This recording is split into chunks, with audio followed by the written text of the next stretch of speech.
नमस्ते।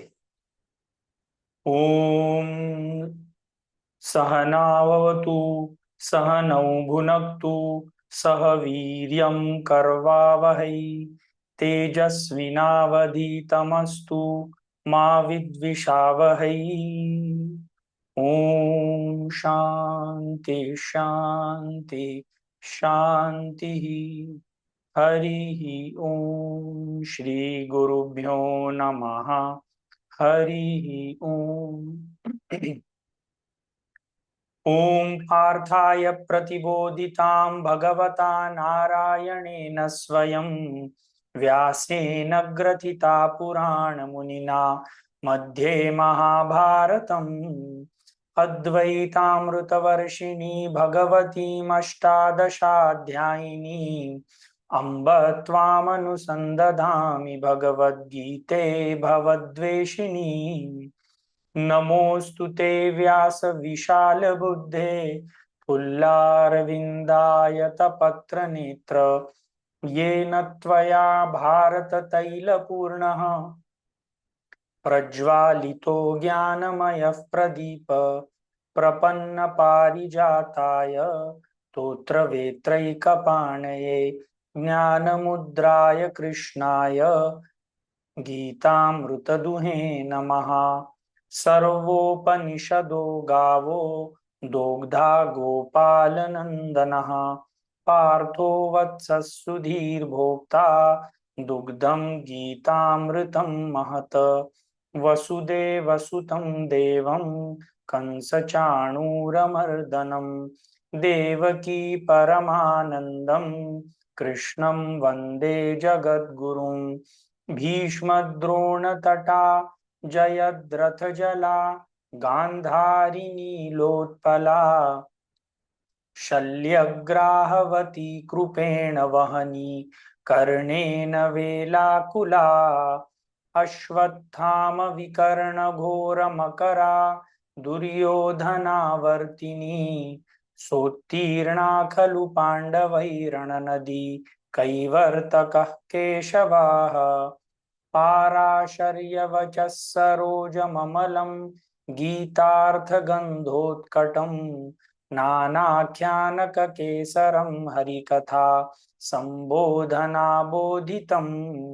लोके सज्जन षट्पदैरहरः पेपीयमानं मुदा भूयात् भारत पंकजं कलिमलं प्रध्वंसि न श्रेयसे। मूकं करोति वाचालं पंगुं लंघयते गिरिं यत्कृपातमहं वन्दे परमानन्दमाधवम्।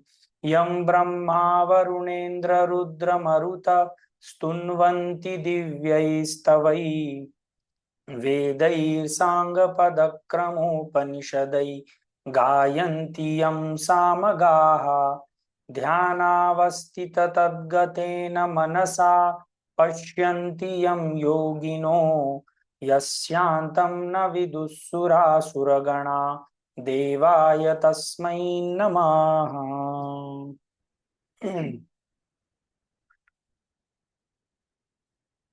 तो पिछली बार हम लोगों ने अध्याय 10 खत्म कर लिया था और अध्याय 10 का जो शीर्षक था वो था विभूति योग। हम लोगों ने पहले के अध्यायों में ये भी डिस्कस किया था कि अर्जुन और भगवान श्री कृष्ण का जो ये संवाद है ये दुख से शुरू होता है, अर्जुन विषाद योग से, और ये दुख कैसे अब धीरे धीरे अपने को परिवर्तित करके एक अनंत शांति की तरफ बढ़ रहा है, ये भगवत गीता दर्शाती है। पहले जो 6 चैप्टर हैं वो एक कंफ्यूज्ड व्यक्ति के लिए, जैसे अर्जुन था और जैसे हम सब लोग हैं, उनके लिए लिखे गए हैं। नेक्स्ट जो 6 चैप्टर शुरू होते हैं उसमें भगवान श्री कृष्ण खुद को इस पूरे विश्व में कैसे देखें, एक कॉम्प्लेक्स चीज को सिंपल करके बताने की कोशिश कर रहे हैं।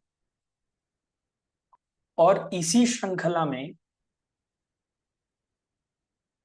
7वें अध्याय में जब भगवान ने ज्ञान विज्ञान योग बताया था, जिसमें अर्जुन को भगवान श्री कृष्ण बोलते हैं कि मुझे देखने के लिए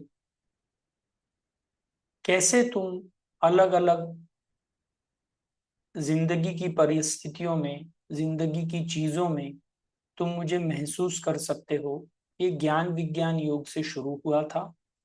और ये श्रृंखला आगे 10वें अध्याय तक विभूति योग तक आ गई थी। विभूति योग में भगवान श्री कृष्ण खुद को इस लाइफ की अलग अलग चीजों में कैसे देख सकते हैं, ऐसे अर्जुन को एग्जाम्पल के साथ बताते हैं। और पहले के कई चैप्टरों में भगवान श्री कृष्ण विभूति और योग, ये शब्द कई बार आते हैं। हम लोगों ने पहले भी ये देखा था कि विभूति जब एक ही चीज बहुत सारे चीजों में परिवर्तित हो जाती है तो उसको उस चीज की विभूति बोला जाता है। जैसे पानी, कोल्ड ड्रिंक्स, हॉट ड्रिंक्स, सागर का पानी, नदी का पानी, इसमें कन्वर्ट हो जाता है, तो ये पानी की विभूतियां हैं। पर सब प्रकार का पानी, चाहे वो कोल्ड ड्रिंक हो, चाहे वो चाय हो, चाहे वो कॉफी हो, फाइनली वो दिखने में अलग हो सकते हैं, वो टेस्ट में अलग हो सकते हैं, पर सबका जो बेसिक कंपोनेंट है वो पानी है। तो इन सब ड्रिंक्स का जो योग है वो पानी होता है। तो अर्जुन को भगवान श्री कृष्ण की विभूतियां सुनने के बाद मन में एक जिज्ञासा उठती है कि आपने मुझे अपनी विभूतियां तो बता दी, जिसका मतलब मैं आपको इस विश्व में अलग अलग वस्तुओं में कैसे देख सकता हूं, पर अब मुझे इस पूरे विश्व को आप में अभी देखना है। तो आप ये यदि सवाल समझ रहे हैं कि विभूति योग में भगवान श्री कृष्ण ने अपना विस्तार बताया था, अब वो पूरा विस्तार अर्जुन भगवान श्री कृष्ण में देखना चाहता है, ये उसका सवाल है। तो इस बेस से हम 11वां अध्याय, जिसे हम विश्व रूप दर्शन योग बोलते हैं, ये शुरू करते हैं। बहुत ही इंटरेस्टिंग अध्याय है। और ये अध्याय अर्जुन से शुरू होता है, क्योंकि अब अर्जुन को मन में ये जिज्ञासा है पहले का सब सुन करके कि सब चीजें उसको, क्योंकि भगवान श्री कृष्ण ने बोला है कि मेरी विभूतियां भी हैं और योग भी है, तो उसको सब चीज अब भगवान श्री कृष्ण में ही वैसे के वैसे दिखनी है। तो शुरू करते हैं। अथ एकादशोऽध्यायः विश्वरूप दर्शन योगः। अर्जुन उवाच मद अनुग्रहाय परमं गुह्यम् अध्यात्म संज्ञितम् यत्वोक्तं यत्त्वयोक्तं वचस्तेन मोहोऽयं विगतो मम। मत अनुग्रहाय परमं गुह्यम अध्यात्म संज्ञितम यत् त्वया उक्तम वचः तेन मोह अयम विगतः मम। तो अर्जुन भगवान श्री कृष्ण से बोलता है,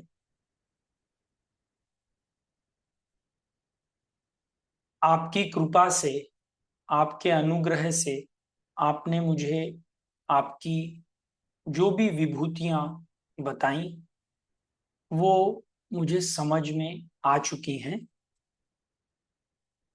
और आपने जो भी मुझे बताया है कि मैं आपका अनुभव जिंदगी के अलग अलग पहलुओं में कैसे कर सकता हूं, ये देखकर मुझे अभी विश्वास होने लगा है कि सब जगह आपके अलावा और कोई भी नहीं है, और मेरे मन में जो मोह था, जो कंफ्यूजन था, वो अब हट गया है। इसमें यदि आप एक चीज देखें तो अर्जुन ये नहीं बोलते कि मुझे जो कुछ समझना था वो मैं मेरे कारण समझ गया हूं। कई बार जब हम कोई चीज समझ लेते हैं, कोई बड़ा काम कर लेते हैं, तो हमको ऐसे लगता है कि ये हमारी बुद्धि के कारण हो गया है। पर यदि आप अर्जुन की बातों में भी देखें तो हर एक शब्द में उसका ईश्वर के प्रति डिपेंडेंस है। जो भी उसे समझ में आ रहा है, ये समझने की कैपेसिटी भी ईश्वर से दी हुई है, और इसीलिए वो ईश्वर का आभारी है कि उसने ये जो भी कुछ समझा, ये ईश्वर के कारण, ईश्वर के दिए हुए बुद्धि के कारण वो समझ पाया है। किसी ने यदि आपको आपकी कोई भी अच्छाई के ऊपर कभी कॉम्प्लीमेंट किया, तो बहुत जल्दी हम लोगों को ये मेरे कारण हुआ है ये एहसास होने लगता है। जब कभी आपकी कोई बुराई करता है तो सबसे पहला रिस्पॉन्स ये होता है कि क्या वो बुराई हम किसी दूसरे के ऊपर डाल सकते हैं क्या, कि ये मैंने तो नहीं किया, ये तो उसके कारण हुआ। तो ये एक अच्छे स्टूडेंट के लक्षण है। अर्जुन का अर्थ भी आर्जवात इति अर्जुन। आर्जवात मतलब जो स्ट्रेट फॉरवर्ड है, जिसके मन में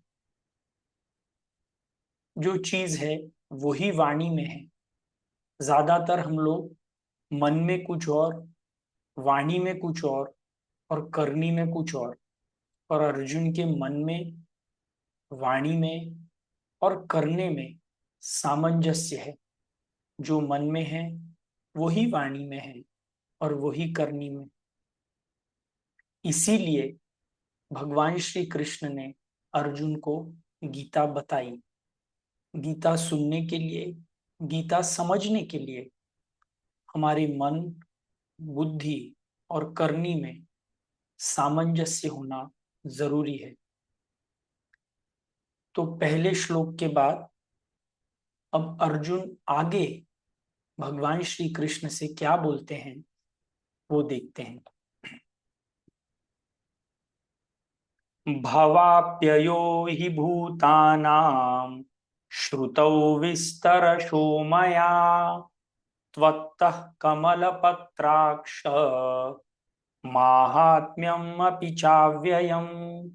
भव अप्ययो हि भूतानां श्रुतौ विस्तरशः मया त्वत्तः कमलपत्राक्ष माहात्म्यम् अपि च अव्ययम्। अर्जुन अब भगवान श्री कृष्ण को ये कहते हैं कि आपकी कृपा से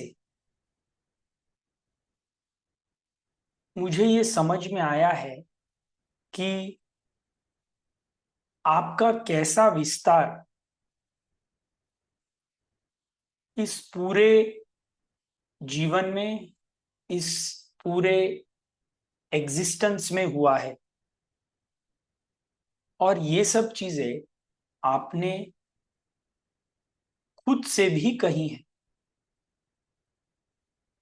जब हम अपने टीचर के पास जाते हैं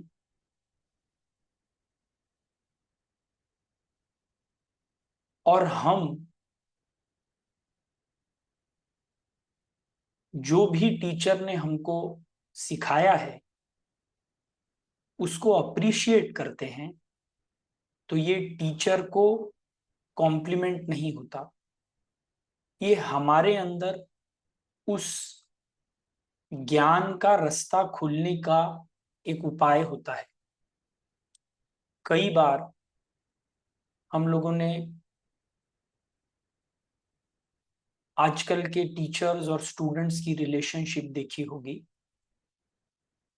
कि टीचर कुछ सिखाते हैं, स्टूडेंट कुछ सीखता है, पर कभी भी उस सिखाने का क्रेडिट टीचर को नहीं दिया जाता। टीचर को आपके क्रेडिट की जरूरत भी नहीं है, पर आपको वो नॉलेज अपनी जिंदगी में यदि पूरी तरह अप्लाई करना है तो ह्यूमिलिटी की बहुत जरूरत रहती है। पानी फ्लो करने के लिए एक लेवल हायर होना चाहिए और एक लेवल लोअर होना चाहिए। इलेक्ट्रिसिटी भी जब फ्लो करती है तो higher voltage to lower voltage flow करती है। जब तक आप अपने गुरु को, आप अपने टीचर को अपने से ज्यादा नहीं आंकते, तब तक समहाउ ज्ञान का प्रवाह आप में होता नहीं है। तो गुरु को, आपके इष्ट को, आपके टीचर को जब तक आप स्वयं से बेहतर नहीं मानते, तब तक जो ज्ञान प्राप्त होता है वो अपूर्ण होता है। तो यही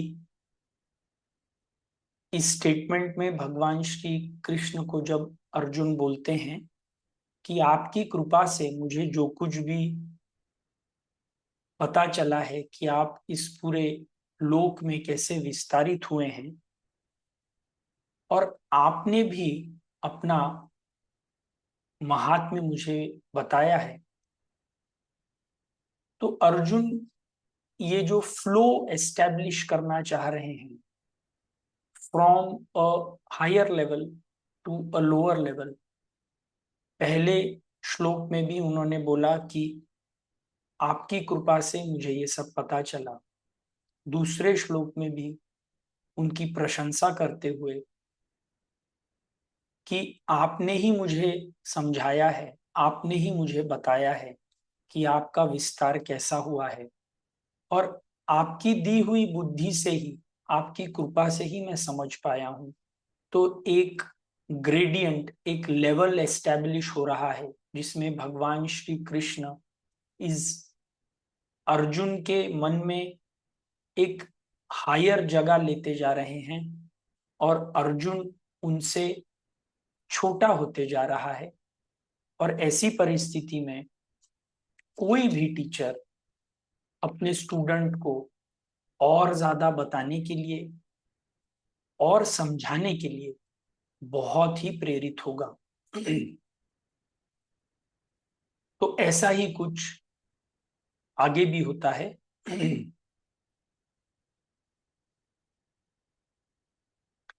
तो तीसरे श्लोक में एवमेतत् यथा तत्त्वम् आत्मानं परमेश्वर द्रष्टुमिच्छामि ते रूपम् ऐश्वरं पुरुषोत्तमम्। एवं एतत् यथा तत्त्वम् आत्मानं परमेश्वरः द्रष्टुमिच्छामि ते रूपम ऐश्वरम पुरुष उत्तमम। तो अब अर्जुन ने पहले 2 श्लोकों में एक बैकग्राउंड बना लिया है कि आपने जो मुझे समझाया वो मुझे आपकी कृपा से ही समझ में आया है। मुझे ये भी समझ में आ गया है कि आप ही का पूरे इस विश्व में विस्तार हुआ है, जो कि आपने मुझे अभी ही 10वें अध्याय में बताया। अलग अलग चीजों में, माउंटेन्स में, ट्रीज में,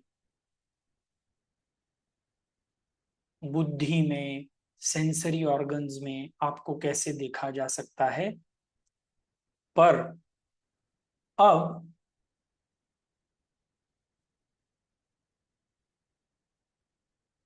अर्जुन भगवान श्री कृष्ण से एक ऐसी मांग करने जा रहे हैं जो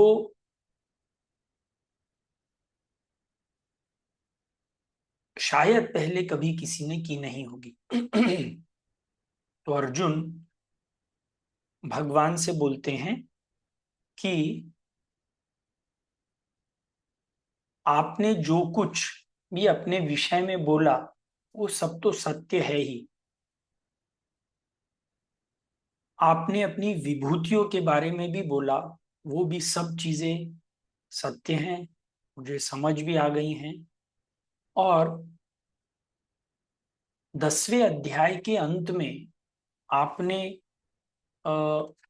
ये भी कहा था कि मेरे एक बहुत छोटे अंश से ये पूरा ब्रह्मांड रचा हुआ है। ये श्लोक नंबर 42 जो लास्ट श्लोक था, अथवा बहुनैतेन किम ज्ञातेन तवार्जुन विष्टभ्यामिदं कृत्स्नम एकंशेन स्थितो जगतः। भगवान श्री कृष्ण ने 10वें अध्याय के अंत में बोला था कि ये जो भी तुम देख रहे हो, जो सुन रहे हो, बाकी का जो कुछ भी है वो सब मेरे एक बहुत छोटे अंश से बना हुआ है। तो अब अर्जुन के मन में ये आशा उठती है कि ये छोटे से अंश का जो कुछ बताया वो सब तो मुझे समझ में आ गया है। अब आप क्या हैं, आपका विस्तार क्या है, ये सब चीज मुझे अभी देखने की इच्छा है। एवमेतत् यथा तत्वम आत्मानम, आपने जो भी अपने बारे में बताया वो सब मुझे समझ में आया। द्रष्टुम इच्छामि ते रूपम ऐश्वर्यम पुरुषोत्तम। मुझे वो छोटे से अंश में क्या है वो तो समझ में आ रहा है, पर आपकी टोटल रियलिटी क्या है ये मुझे सब अभी देखने की इच्छा है। तो आपको यदि समझ में आए तो अर्जुन की मांग ऐसी है कि जो कुछ भी आपका क्रिएशन है वो अलग अलग जगह पर स्प्रेड है, वो तो मुझे समझ में आ गया। पर मुझे आपको, आपके इस शरीर में ये सब चीजें एकत्रित होकर के देखनी है। हम लोगों ने कैसे बोला था कि पानी से या गोल्ड से अलग अलग इंस्ट्रूमेंट बनते हैं, कोई बैंगल, कोई नेकलेस, कोई रिंग, ये गोल्ड की विभूति हो गई। पर आपको यदि इस पूरे यूनिवर्स में कितना गोल्ड है वो सब एक जगह पर देखना है, तो सिर्फ गोल्ड भी अगर देखना हो, मैं सिर्फ एक चीज की बात कर रहा हूं, तो मे भी कितने टन, कितने लाखों करोड़ों टन गोल्ड होगा, जो शायद आप इमेजिन करें कि आपके सामने रख दिया जाए तो आप इतना गोल्ड देख भी नहीं पाओगे।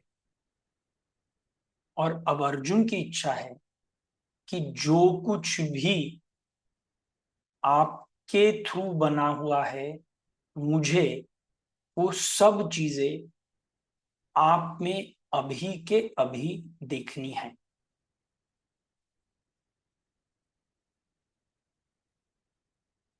तो अब जैसे ही अर्जुन ये बोलते हैं कि मुझे ये सब चीजें एक जगह पर देखनी है, तो उनको शायद ऐसे लगता है कि मैंने कुछ जरूरत से ज्यादा मांग लिया है।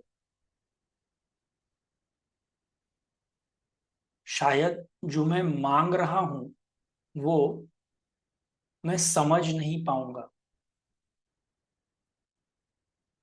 जैसे आपको गणित 2+2=4 समझ में आ गया, और आप किसी बहुत बड़े मैथमेटिशियन के पास जाएं और उनसे पूछें कि इस पूरी यूनिवर्स में जहां जहां पे भी गणित, जिस प्रकार का भी गणित हो रहा है, वो सब मुझे आप अभी के अभी एक दिन में या एक सेकंड में बता दीजिए।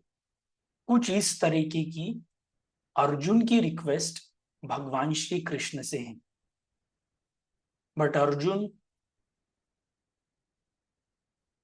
क्योंकि बहुत सरल, बहुत निष्पाप और बहुत स्पष्ट व्यक्ति हैं, तो भगवान श्री कृष्ण भी अपने आप को रोक नहीं पाएंगे।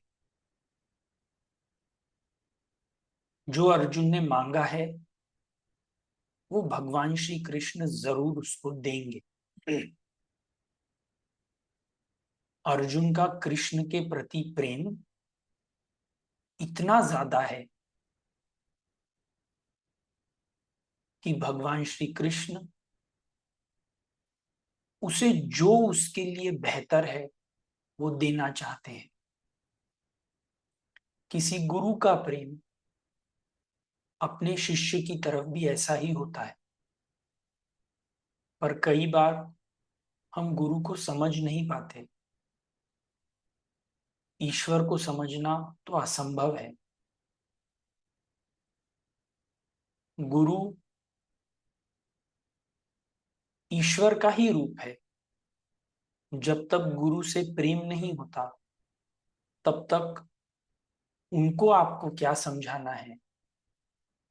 वो अगर खुली किताब भी आपके सामने रख दे तो ये समझना संभव नहीं होगा। तो अर्जुन ने कुछ ऐसी मांग की है भगवान श्री कृष्ण से। तो उनको ये मांग करने के बाद सडनली रियलाइज हो जाता है कि शायद मैंने कुछ मेरी कैपेसिटी से ज्यादा ही भगवान श्री कृष्ण से मांग लिया है।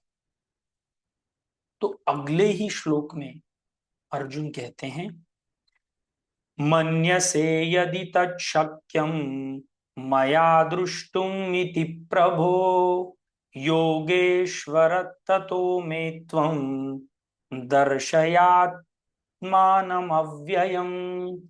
मन्यसे यदि तत् शक्यं मया दृष्टुम इति प्रभो योगेश्वरः ततः मे त्वं दर्शयः आत्मानम अव्ययम।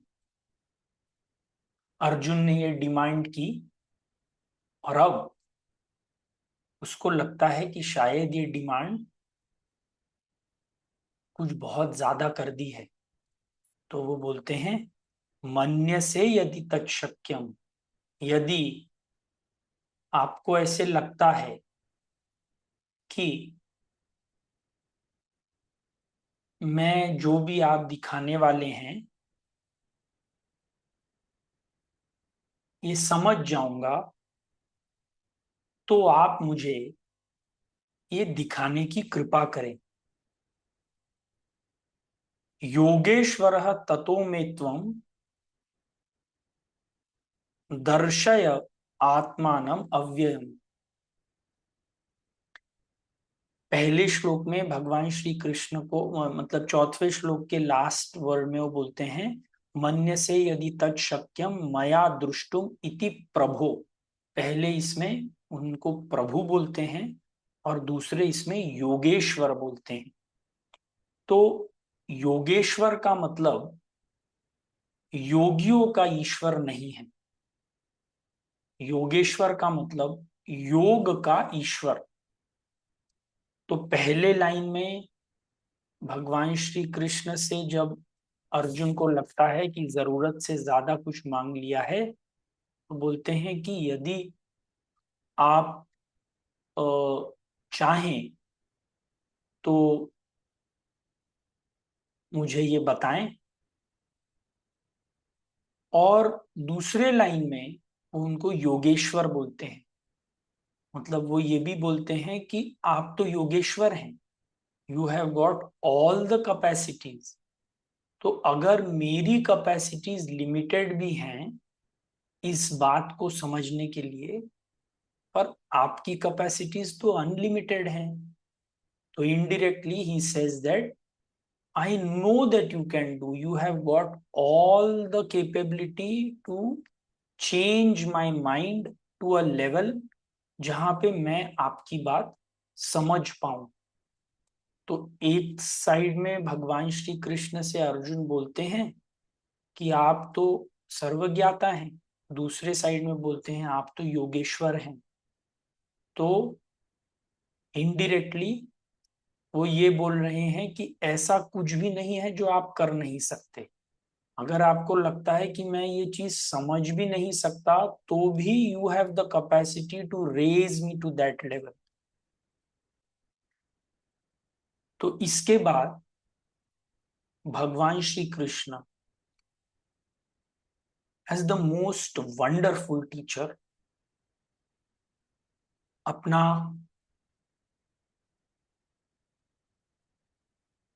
उपदेश शुरू करते हैं 10वें अध्याय का। और एक सेकंड का भी डाउट नहीं, एक सेकंड रुकते नहीं है।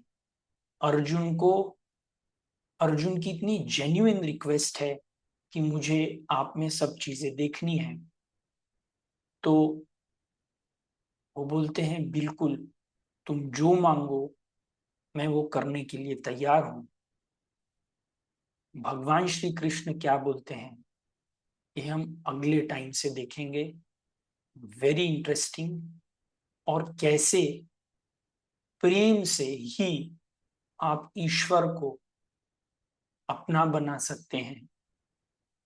ये 10वां अध्याय एक खुली किताब है। भक्ति और प्रेम एक इंस्ट्रूमेंट्स ऐसे हैं जिससे ईश्वर आपका हो सकता है। अर्जुन की इतनी हाई लेवल की डिमांड और भगवान श्री कृष्ण उसको इमीडिएटली एक्सेप्ट करके आगे क्या बोलते हैं ये हम अगली क्लास में देखेंगे। आज के लिए सिर्फ इतना ही। ओम पूर्णमदः पूर्णमिदं पूर्णात् पूर्णमुदच्यते पूर्णस्य पूर्णमादाय पूर्णमेवावशिष्यते। ओम शांति शांति शांति। हरि ओम श्री गुरुभ्यो नमः। हरि ओम।